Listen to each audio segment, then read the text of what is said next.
Basketball teams need very sound, fundamental offensive players.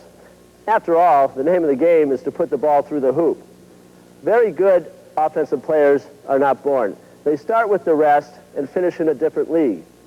Very good offensive players become so because of an attitude they possess. They believe that they can achieve the good offensive skills necessary to play the game of basketball if they work hard enough and if they work long enough. With this type of thinking, they'll spend hours working on the hundreds of rhythmical moves needed to push a chair, pass, dribble a basketball, or shoot. Remember, individual offensive skills are the building blocks upon which good, sound team offense is based. Now Coach Hedrick will look at some of these individual skills. Efficient wheelchair propulsion mechanics are essential for a successful participation in wheelchair basketball. There are 5 critical propulsion modes: forward propulsion, backward propulsion, stationary spinning, spinning while moving, and stopping. Now let's look at each of these propulsion modes in terms of their individual mechanics, beginning with forward propulsion. To initiate wheelchair propulsion, the athlete places his hands at a point which is top dead center of the rear wheels. The fingers are wrapped around the hand rim, and the pad of the thumb is pressing down on the top of the tire.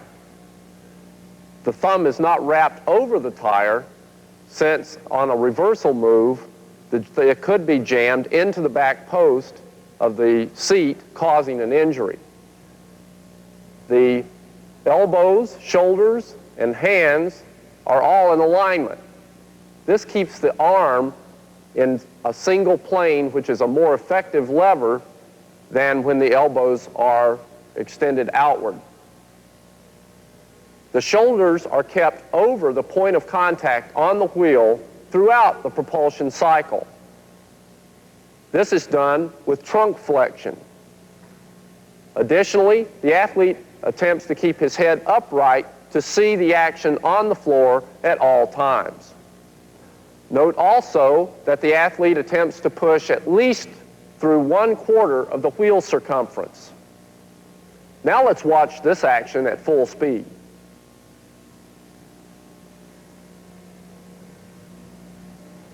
Now let's look at some ways in which we can help individuals with poor upper trunk stability perform these mechanics. First, the athlete could use a belt or abdominal strap, as seen here, which wraps around the back of the chair and the athlete. Secondly, the athlete could simply introduce the use of a larger diameter wheel. In this case, the athlete is using a 24-inch wheel, and he could increase the diameter up to 26 inches. Finally, the athlete could introduce the use of increased seat drop. Note here that the height of the seat rail at the knees is higher than that at the back of the chair. This drop in the seat, forward to back, lowers the athlete in the chair, increases his stability, and affords him a greater arc to push on during propulsion. Now let's look at backward propulsion. Backward propulsion is especially valuable in 3 situations. First, on defense, when used in place of spinning, backward propulsion allows the defender to maintain constant visual contact with his or her offensive assignment. Secondly, on offense, when the offensive player is being fronted by a defender, backward propulsion can be used to execute a successful backdoor flash. And finally, backward propulsion is integral to a successful reverse pick. Now let's look at the mechanics of backward propulsion. Mechanically, the athlete begins with his arms extended and trunk flexed. Note that the shoulders are over the contact point again throughout the stroke cycle. All joints are in alignment. The shoulder, elbow, and wrist are in approximately the same plane. Now, in initiating propulsion, the athlete will use short, quick strokes. Because the steering wheels are in front, this is necessary to maintain control. Additionally, the athlete looks left and right at a high frequency, again, to note what kind of action is going on behind. Now let's look at backward propulsion at full speed.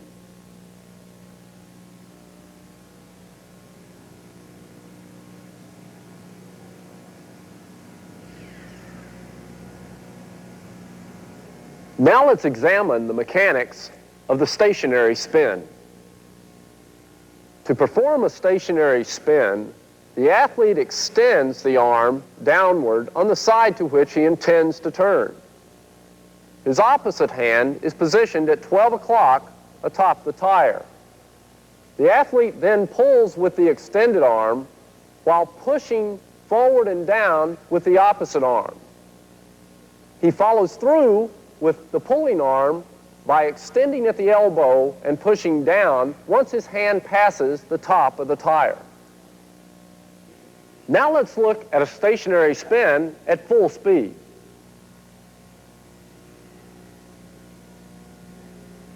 To perform a moving spin, the athlete will reach down on the wheel on the side to which he intends to turn, keeping the shoulder over the contact point on the wheel. As he pulls back, he will lean rearward and to the side of the wheel which he is pulling back on to increase traction on this wheel and to decrease slippage in spinning. Once the athlete achieves the desired direction, he will push forward on that wheel with one hand or perhaps use both hands to then take the direction in which he wanted to go. Let's look at this movement in a walkthrough.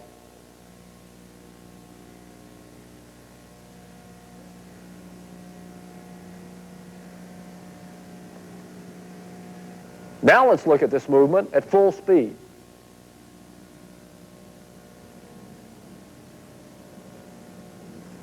The ability to stop the wheelchair is another essential propulsion skill.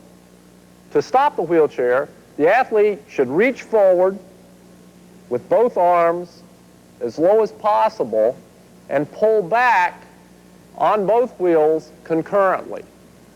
Individuals with high levels of lesion or great upper trunk instability should lean back in the chair when reaching forward to stop so that the stopping action does not cause them to fall forward in the chair upon attempting this maneuver.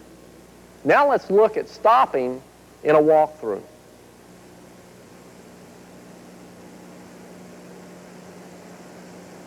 Now let's look at stopping at normal speed.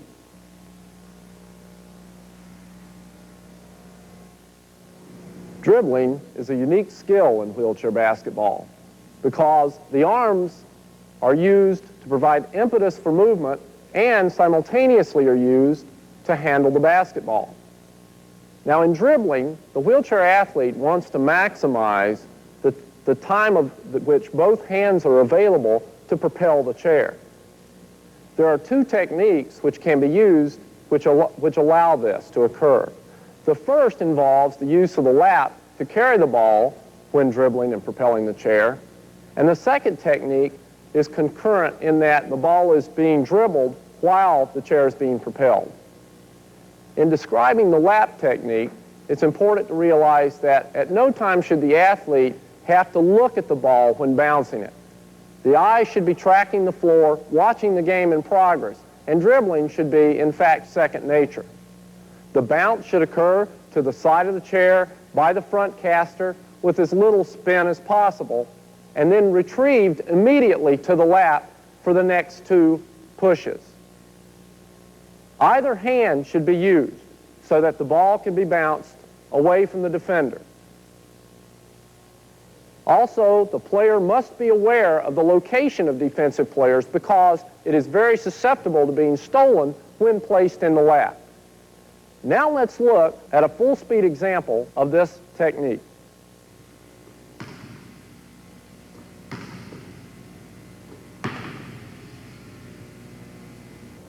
To perform the dribbling technique, where the ball is dribbled and the chair is propelled simultaneously, the athlete first puts the ball into a dribble to the side and forward of the wheelchair with a slight backspin.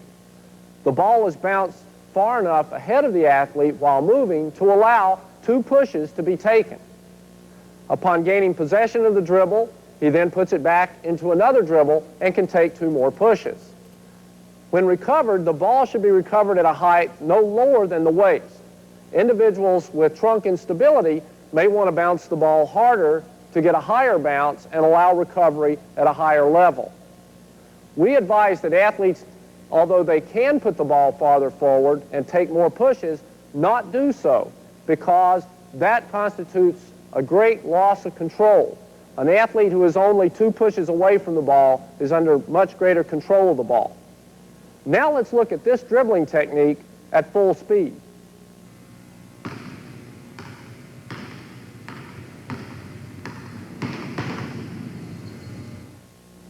In order for the offensive player with the ball to keep constant pressure on the defense and to take advantage of defensive miscues and or bad positioning by the defense, it's important that that offensive player be capable of stopping and or changing directions without spinning and turning his or her back to the defense. The bounce stop is an important maneuver in that it accommodates this action.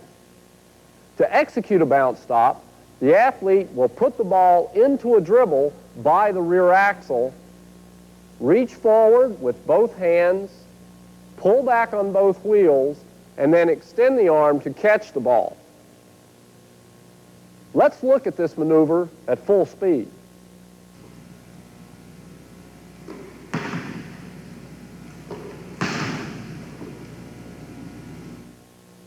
The bounce spin is an individual ball handling skill that allows a stationary offensive player handling the basketball to quickly change directions while holding the ball away from the defensive player, thereby protecting it from being stolen. Mechanically, to execute this maneuver, the player with the ball will bounce it outside and in a plane even with the axle of the rear wheel. He will then reach forward with the hand on the side to which he's bounced the ball with the opposite hand at 12 o'clock. The extended arm will pull back while the arm on the opposite side pushes. Once the foot plates have passed beneath the ball, which should be at its apex, the hand which is now on the side the ball is on will be extended and catch the ball. At that point, the ball can be placed into a dribble and the athlete could drive in the opposite direction. Let's look at this maneuver at full speed.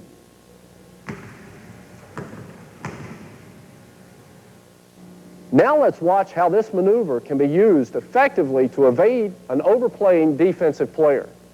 In this situation, the defensive player is overplaying to the front of the offensive player. Now we'll show you how the bounce spin can be used to evade this defensive player and achieve an easy score.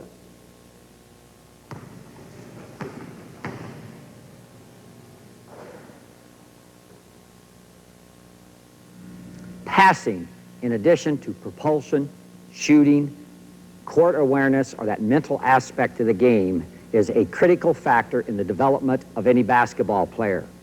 Let's take a look at 3 basic passes.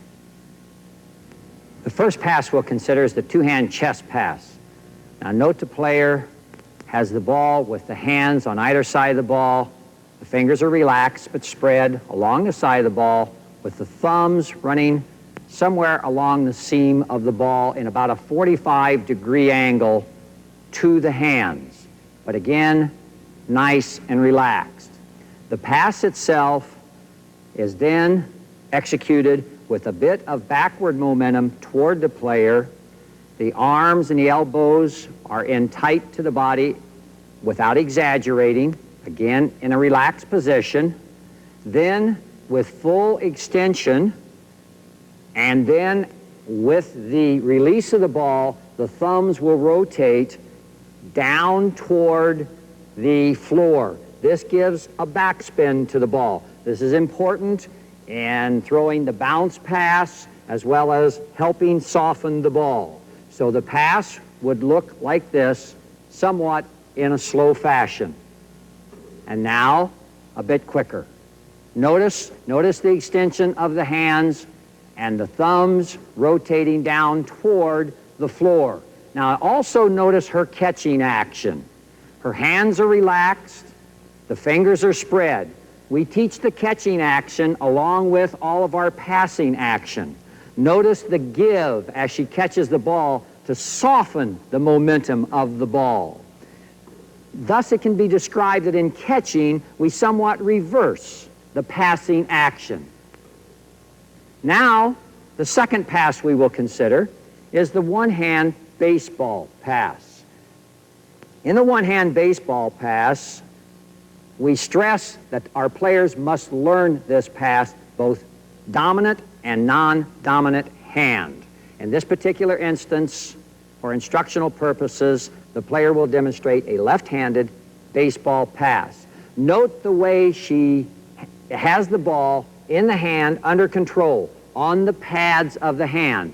Now, you find that for players with higher lesion injuries, they may have to stabilize off the other side of the chair in order to execute this particular pass. For those players that are able, we find that the other hand, though, can be used to guide this pass, much very similar as in shooting.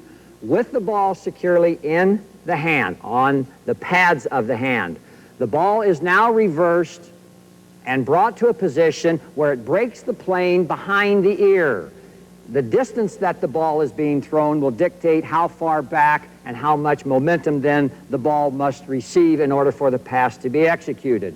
Then, with the elbow leading, the hand and arm is extended and a follow-through with the fingers, pointing, notice, almost directly down to the floor. Again, this puts a backspin on the ball. The player will demonstrate several of these passes. Left,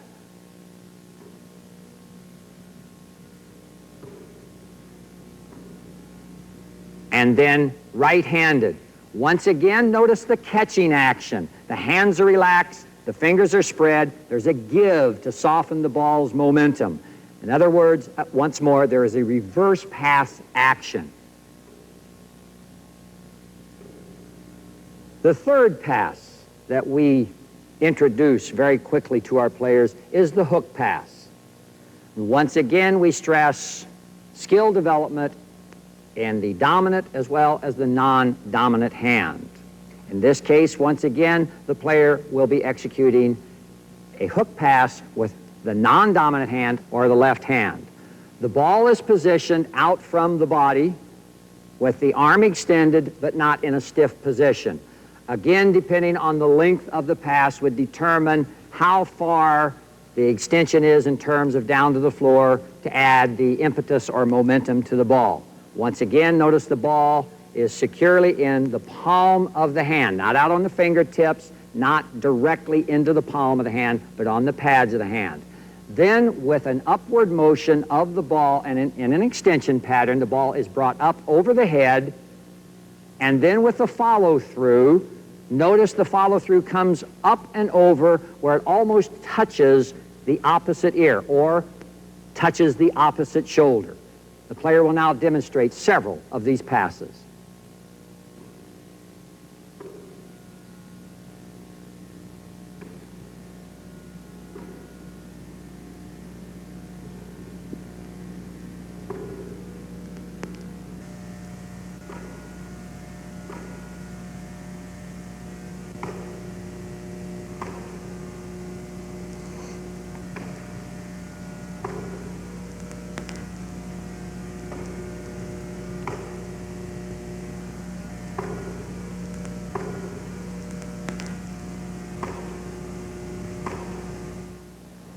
In running the read and react offense, the offensive players are always attempting to take advantage of defensive miscues and or poor positioning, or they're attempting to create defensive miscues and poor positioning through the movement of their wheelchairs and the ball. In regard to the latter movements, offensive fakes can be very effective means of getting the defense out of position.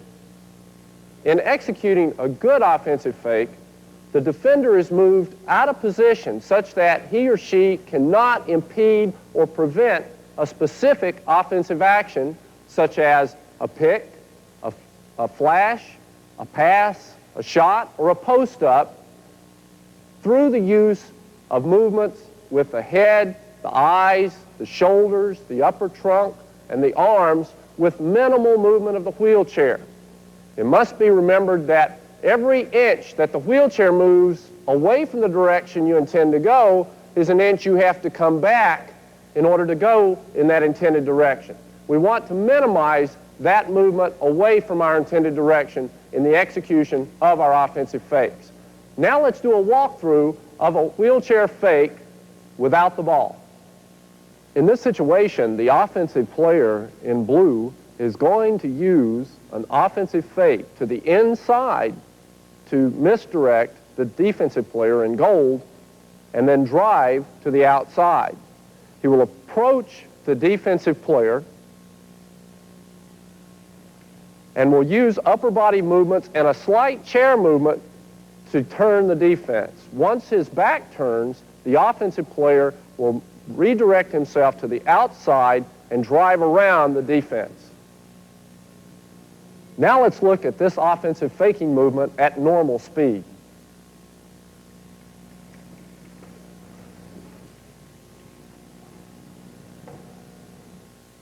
Offensive fakes can also be given with the ball. Usually, these occur in the form of a shot fake or a pass fake. These fakes are used by the offensive player to get the defensive player to lift his or her hand off a wheel. In doing so, the defensive player is vulnerable to an offensive move. There are two basic forms of ball fakes. The first occurs when the offensive and defensive player are facing in the same direction. The second form occurs when the two players are facing in opposite directions. Now let's look at the mechanics of a fake that can be used when the players are facing in the same direction. This same direction fake will be made using a passing fake with the outside arm and a crossover spin.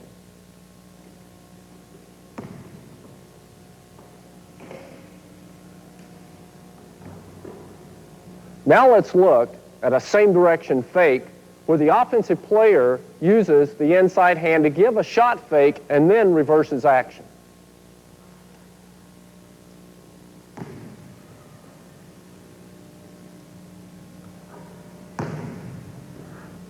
Now let's look at the mechanics of oppositional offensive fakes. Facing in opposite directions, the offensive player will give a shot fake and then drive to the basket when the defender's hand leaves his wheel and goes into the air.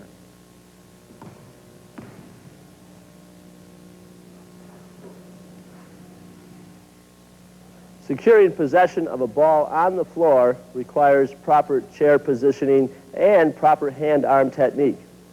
Let's take a look at this offensive skill more closely. Our first concern then is the position of the chair. We ask our players to face the ball and approach the ball so that the chair comes up alongside of the ball.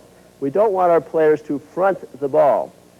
The player should then lean as far over sideways so that he or she is able to press the ball against the bottom of the rear wheel. The hand should be placed on the outside and as far under the ball as possible, and the ball pressed into the wheel. The rotational movement of the wheel will move the ball upward while being secured against the wheel. As the ball reaches the top of the wheel, the hand should be rotated underneath the ball in a supine or a palms-up position. In this fashion, then, the ball can be cleared from the wheel and secured safely. Finally, players' functional levels must be considered and accommodated, and balancing techniques can be used by the opposite hand, such as grabbing the seat post to provide stability while leaning. Now let's take a look at this offensive move at normal speed.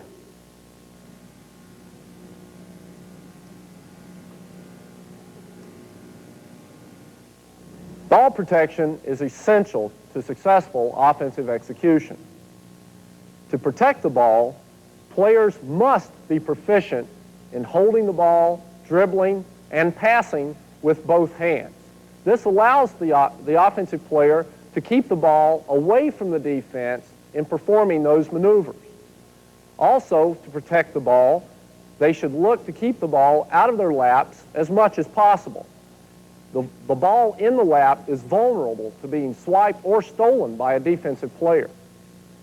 To protect it, the offensive player wants to try to keep as much distance between his or her chair and the defender's chair as possible. Finally, offensive players protecting the ball want to maintain positions which allow them to have full visual contact of all their interactional options. There are two techniques that we teach in protecting the ball. One is the tee-up maneuver, and the second is a crossover dribble. Let's begin with a look at the mechanics of a tee-up. In this situation, the offensive player with the ball has his back turned to three of his teammates and is being very closely guarded. Subsequently, he needs to perform a tee-up. To achieve the tee-up position, the offensive player begins by holding the ball in the outside hand. The offensive player then pulls backward on the rear wheel located on the side of the defender until the foot plates are pointed at the side of the defensive player's wheelchair. This relatively passive maneuver puts the greatest depth of the wheelchair between the defender and the offensive player, thereby keeping the defender at a greater distance. In negotiating this action, the offensive player must remember to dribble the ball after two pulls or pushes on the wheels to prevent a traveling call. Let's look at the mechanics of another ball protection technique, the crossover dribble. To demonstrate the crossover dribble in a stationary position, the offensive player will hold the ball in the outside hand away from the defender. He will then cross over his body with the inside hand to grasp the outside wheel.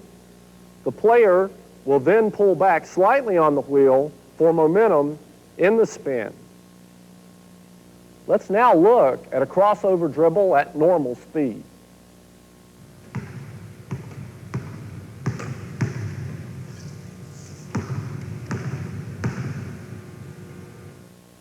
Shooting is obviously the most popular offensive skill in basketball. Before we talk about the one-handed